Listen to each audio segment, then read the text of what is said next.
universitas, ulama-ulama NU memutuskan bahwa kami menginginkan berdirinya negara Darussalam, negara damai, negara yang mengakomodir semua komponen bangsa ini tanpa membeda-bedakan agamanya, sukunya, bahasanya, budayanya dan seterusnya. Oke, jadi pegangannya itu adalah Darussalamnya ya? Itu tahun 35, 10 tahun sebelum merdeka. Ya. Baiklah, itu kalau mau kembali ke sejarah ya Mas Agil. Kita dengarkan dulu penelpon yang sudah standby. Selamat malam.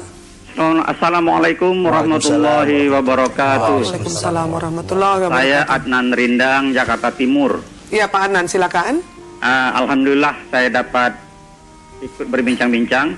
Masalahnya begini, kita ini dari tahun 55 zaman konstituante dulu bertengkar. 56. Hingga 56 ya Pak ya?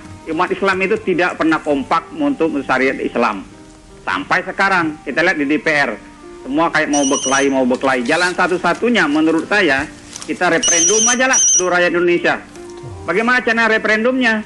Kita kan mau pemilu tahun 2004. Nah, di dalam tanda gambar pemilu itu, nanti di bawahnya atau di mana ada pilihan referendum apakah syariat Islam atau tidak. Ya. Dengan jalan langsung pemilihan umum, kita ketahuan apa juga rakyat Indonesia, umat Islam menghendaki syariat Islam dilaksanakan di Indonesia. Baiklah aja. Jadi Assalamualaikum warahmatullahi wabarakatuh. Waalaikumsalam warahmatullahi wabarakatuh Pak Adnan. Jadi konsensus nasional bisa dicapai melalui referendum. Bagaimana apakah 7 kata itu disetujui dimasukkan ke dalam konstitusi? Ya bagaimana Anda melihatnya Pak Daud? Ada memang yang menarik bahwa pada tahun 2000 dahulu itu PPIM IAIN Jakarta itu melaksanakan sebuah jajak pendapat tentang syariat Islam bagaimana kalau diterapkan.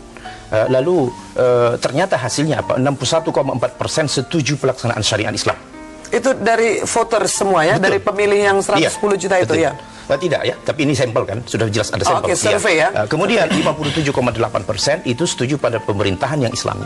Jadi ini kan sebenarnya di tengah masyarakat yang begini kacau balau, kekuatan hukum tidak lagi mengikat, kemudian kondisi sosial yang sedemikian parah, maka mereka memang merasa bahwa solusi yang terbaik adalah syariat, supaya kejahatan ini bisa diredam. Kemudian orang-orang penjahat-penjahat yang berdasi itu memang betul-betul bisa diperlakukan secara hukum menurut ketentuan syariat. Ya, Anda optimis bahwa kemudian tingkat korupsi dapat ditekan, kemudian kejahatan dapat menurun ya apabila syariat itu dimasukkan. Yakin sekali, karena itu adalah konsekuensi dari penerapan syariat. Keimanan kita kepada Allah. Allah mengatakan sudah begitu, bahwa bila diterapkan syariat itu, maka masyarakat kita ini akan mendapatkan hal-hal yang memang positif bagi kehidupannya. Baiklah, terutamanya mengenai penegakan hukumnya. Sebelum kita lebih lanjut, kita dengarkan pesan-pesan berikut ini. Dan pemirsa, jangan kemana-mana, kami segera kembali. Ya pemirsa, sudah sampai di segmen terakhir, dan tadi Pak Daud Rashid mengatakan bahwa mungkin saja apabila syariah Islam diberlakukan, maka itu akan menjadi solusi bagi problem betapa terpuruknya sistem hukum kita dan juga korupsi yang merajalela di mana-mana.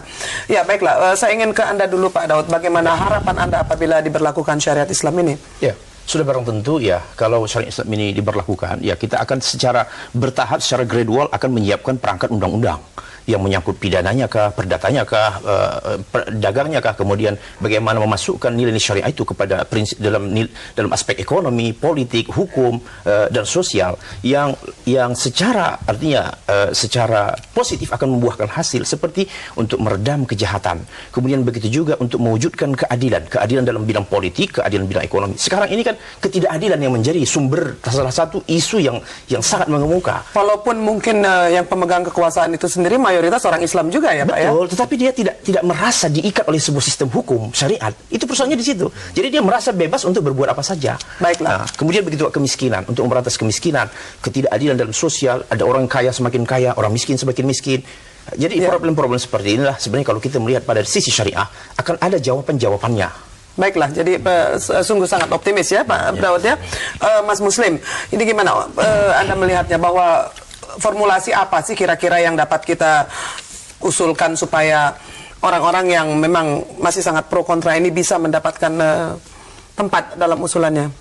Saya kira sekarang kan sudah sangat demokratis ya, bahwa orang-orang yang menyuarakan syariat Islam kayak Hizbut Tahrir dapat tempat untuk mengekspresikan di jalan dan sebagainya. Saya kira ini adalah salah satu kemajuan positif ya. Kemajuan yang positif ya. Tapi misalnya bahwa kalau toh orang ulama-ulama NU dan Muhammadiyah yang juga keberatan kalau kemudian 7 kata itu dikembalikan ke, jadi ini persoalan itu juga harus dihormati ya. Itu juga harus dihormati, bahwa masih mayoritas, taruhlah kalau itu disebut mayoritas ya, karena NU Muhammadiyah katanya organisasi Islam yang terbesar di Indonesia. Jadi mainstream kita masih menghendaki jangan negara gitu loh.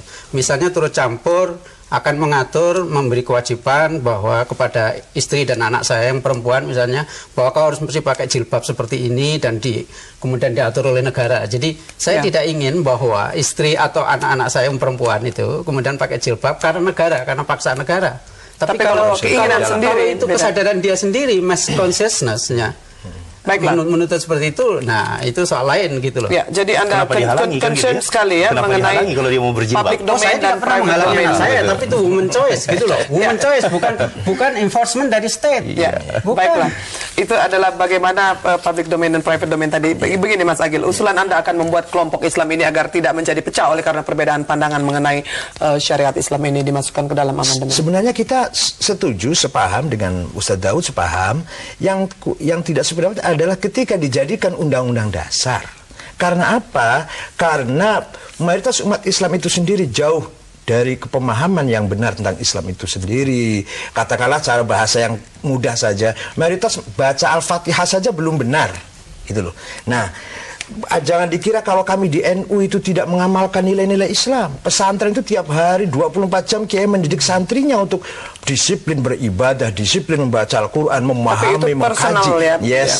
Tidak diformalkan. Dia diupayakan di kehidupan masyarakat, tapi dengan melakukan, memberi contoh yang baik dengan seorang tokoh ulama yang dakwah, yang ada hadis begini, mangkana amruhu ma'rufan falyakun bima'ruf. Barang siapa yang mengajak kebaikan, hendaknya ajakannya itu pun dengan ajakan yang baik. Tapi bagaimana dengan ayat man lam yahkum bima anzalallahu kalau itu yang mengingkari, Ustaz. Kalau kita nggak mengingkari, hanya yang tidak menerapkan tidak menformalkan jadi undang-undang dasar itu.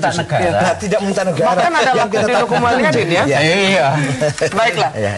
Baiklah, terima kasih banyak. Udah benar itu. Ya, baiklah, terima kasih banyak dan memang ya tadi saya cuma mengungkapkan adalah hukum waliyadin dan mudah-mudahan bincang-bincang kita ini dapat memberikan inspirasi bagi yang menonton. Terima kasih banyak. Insya Allah kita bertemu lagi Bapak-bapak sekalian dan pemirsa. Demikianlah bincang-bincang kita malam ini dan sesungguhnya pro dan kontra itu adalah sangat biasa di dalam sistem atau iklim yang demokratis dan mudah-mudahan kita semua umat Islam maupun non-Muslim dapat memberikan tempat bagi semua pendapat yang ada dan tidak menjadi kontraproduktif. Saya Hermawan Huta Barat mengucapkan terima kasih dan sampai jumpa.